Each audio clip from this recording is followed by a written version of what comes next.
We have other animals like goat dog, and of course, horse Midnight is not only a horse, he has been with me during my lonely days. He is my family, my love, and my companion. I never thought my love for Midnight would be turned into something ugly. He was my horse, my best friend, my escape from the world. But in the eyes of others, it became something shameful, something twisted. It all started with a whisper, a joke real. Jennifer sure loves that horse a little too much. Mrs. Clare, our neighbor, had said, with a smirk, while standing by the fence. I laughed it off, thinking nothing of it. People in small towns love to talk, and since I spent most of my free time with Midnight, I figured they just found it amusing. But then the whispers grew. At first, it was just the strange looks people I had known for years would pause before greeting me. Conversations died when I walked into a room. Then came the rumors. I heard them at the feed store, at the diner, even at church. She's always alone in that stable. I heard she won't let Derek near the horse. It's unnatural the way she looks at it. I wanted to believe Drick wouldn't listen to such nonsense. But one evening, as I was brushing Midnight in the stable, he walked in with a look I had never seen before, something between disgust and anger. We need to talk, he said, his voice tight. I turned to face him, my fingers still tangled in Midnight's man. About what? Derek's jaw clenched. About this thing between you and Midnight? I frowned. What thing? He let out a sharp breath, rubbing his forehead like he was trying to find the right words. Jennifer, people are talking. They say you spend too much time with him, that you care more about that horse than anything else. I blinked, confused. Of course I care about him. He's my horse, Derek. You know that? He took a step closer, his voice dropping. It's not just that, Jennifer, people are saying. He hesitated, then finally said, they think you're having an affair with him. My breath caught in my throat for a moment. I thought I had misheard. What? Derek sighed, his shoulders tense. I know it sounds crazy, but this town, you know how people are. They're saying you and Midnight are involved. I felt my stomach churn, a mix of anger and disbelief. Derek, do you seriously believe that he didn't answer right away? And that silence? Oh, that silence cut deeper than any words. I don't know what to believe. He finally admitted, looking at me with something close to sorrow. You're always out here. You talk about Midnight more than you talk about me and the way you act around him. I don't know, Jennifer.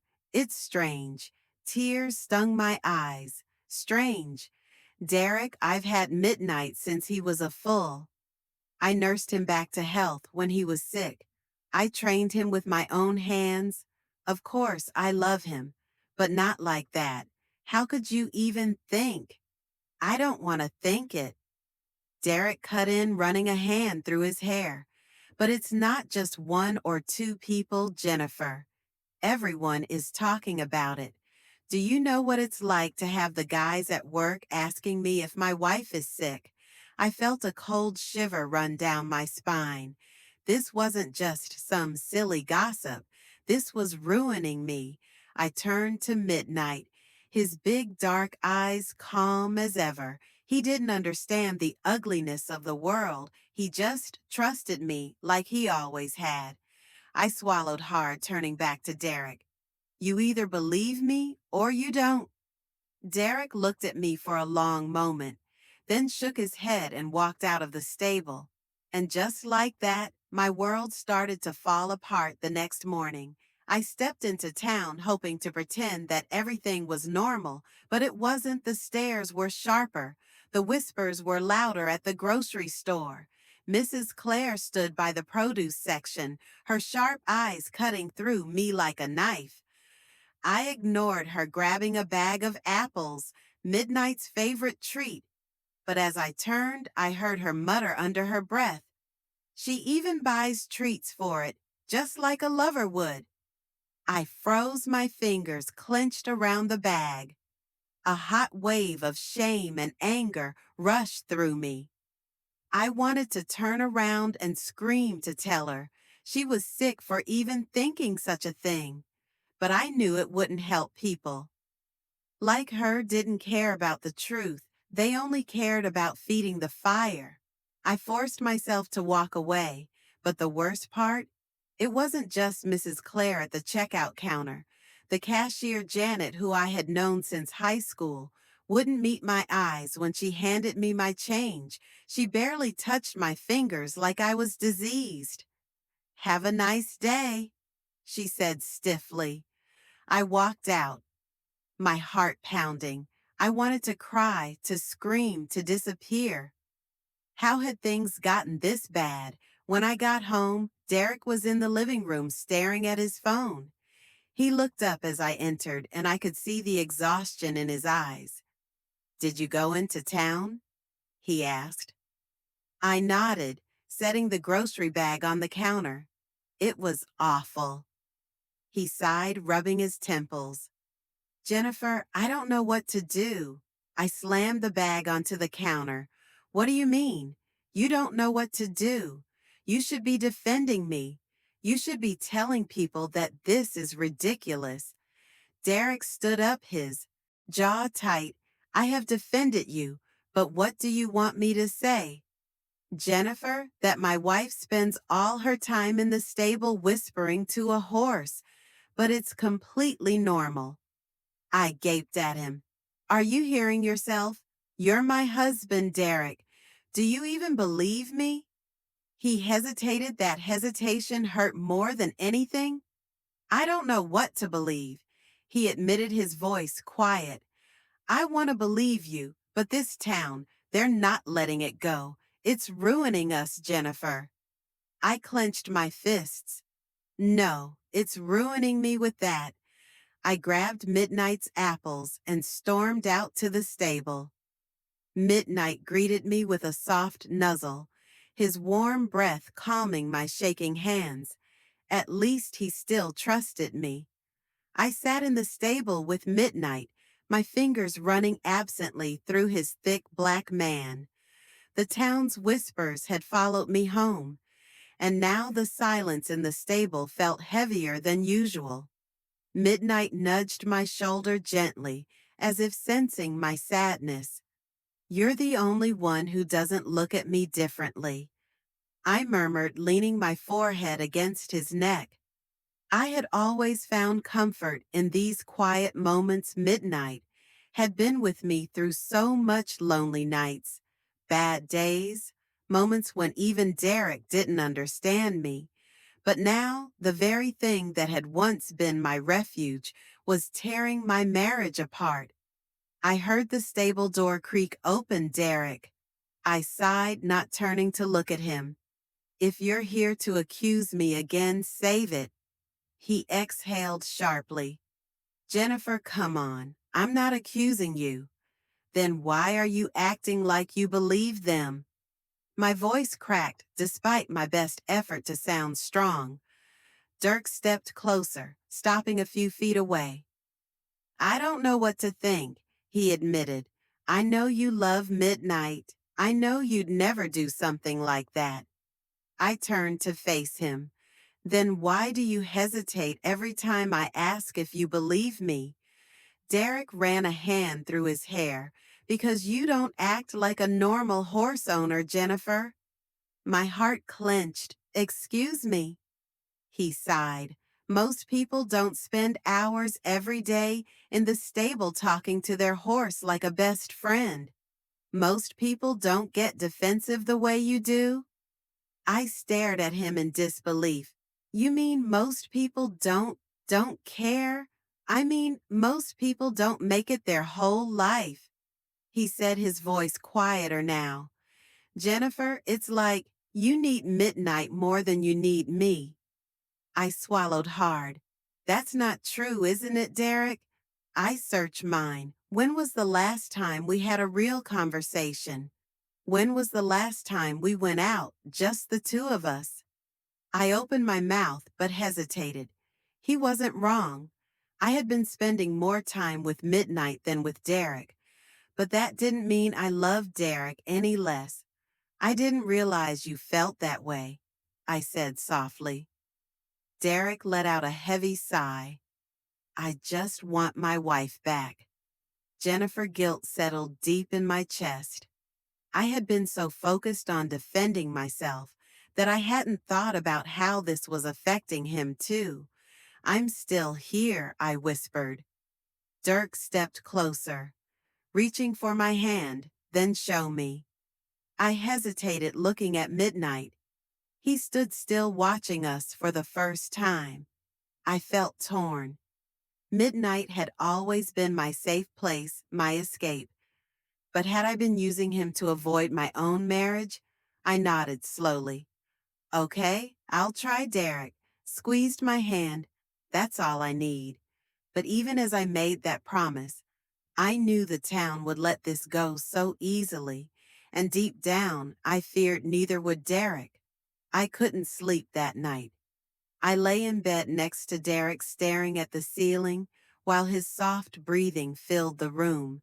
His words echoed in my head. You need Midnight more than you need me. Was that true? I slipped out of bed quietly, careful not to wake Derek, and made my way to the stable. Midnight greeted me with a low whinny. His ears perked up as I stepped inside. I reached out, running my fingers along his strong neck. Do I love you too much? I whispered. Midnight nudged my arm warm and steady. I smiled despite myself. He didn't understand the world's ugliness. He didn't care about rumors or accusations too. We didn't have much, but I begged him to let me bring Midnight home. He won't survive, the auctioneer had warned, but I didn't listen. I spent nights sleeping in the stable bottle, feeding him every few hours. I stayed up watching over him like a mother with her child, and somehow, against all odds, he grew stronger, he became mine, and I became his. I sighed, pulling myself back to the present. How could I explain that to Derek? How could I make him see that Midnight wasn't just a horse to me? He was a part of me, my history, my heart. I heard footsteps behind me and turned to see Dirk standing in the doorway. Arms crossed. You couldn't stay away, could you? He said, his voice laced with something between amusement and frustration. I sighed. I just needed to think. Derek stepped closer, looking at Midnight. Jennifer, I know he means a lot to you. I do, but you have to see how it looks to everyone else. I clenched my jaw. I don't care how it looks, you should, he said gently, because it's not just about you anymore. It's about us. I swallowed hard. I wanted to fight back, to tell him that I shouldn't have to prove my love for either of them. But deep down, I knew he was right. I had to find a way to fix this for Midnight, for Derek, for myself. And I had no idea where to start the next morning. I stayed inside, no stable, no Midnight, just me sitting at the kitchen table, staring at my untouched coffee. Dirk sat across from me, flipping through the newspaper, pretending everything was normal, but it wasn't. You're quiet today, he finally said. I shrugged. I figured I'd give you what you wanted. He looked up, confused. What does that mean? I met his eyes. I'm staying away from Midnight. Derek sighed and set the newspaper down. Jennifer, that's not what I meant, isn't it? My voice was sharper than I intended. You don't want me near him. The town thinks I'm disgusting. So maybe if I stop going to the stable, everyone will finally shut up. Derek rubbed his forehead. I never said I wanted you to stay away from him, But you don't want me to love him either. I snapped silence. Derek's jaw tightened. I never said that. Then what are you saying, Derek? I stood up, my hands shaking because I'm tired of being treated like I've done something wrong. His eyes darkened. Jennifer, I just want my wife back. I flinched. I never left. Then why does it feel like I've been competing with a damn horse? The word stung. I took a slow breath, trying to stay calm. You're not competing with him. HEK a part of my life, but so are you. Derek leaned forward, his hands clasped together, then prove it sell midnight.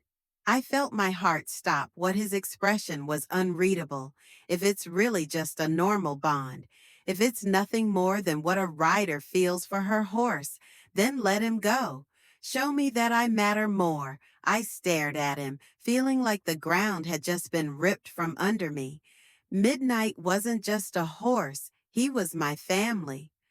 The thought of selling him made my chest ache in a way I couldn't describe.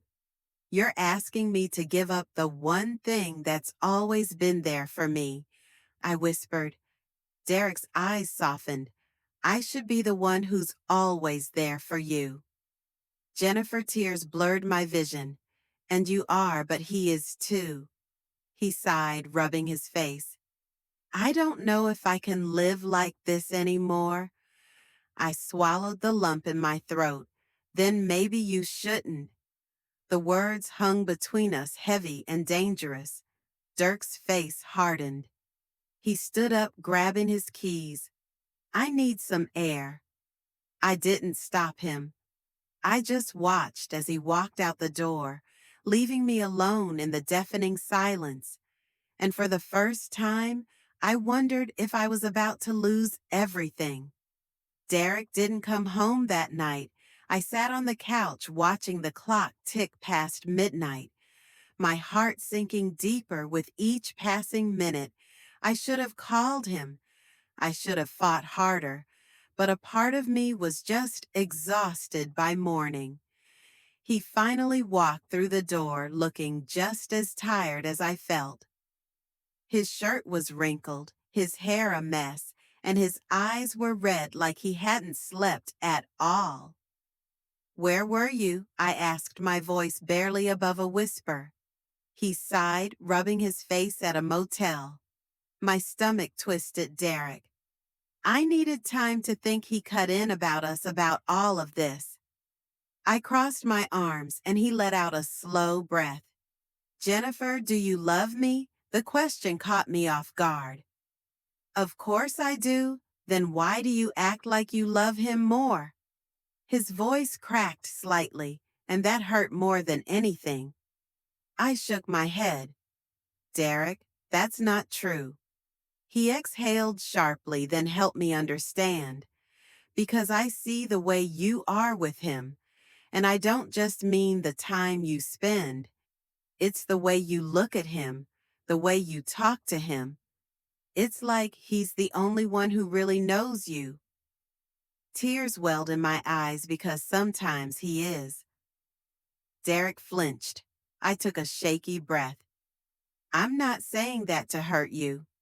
Midnight has been with me through things I've never even spoken out loud. He was there when I was lonely. He was there when I felt like no one understood me.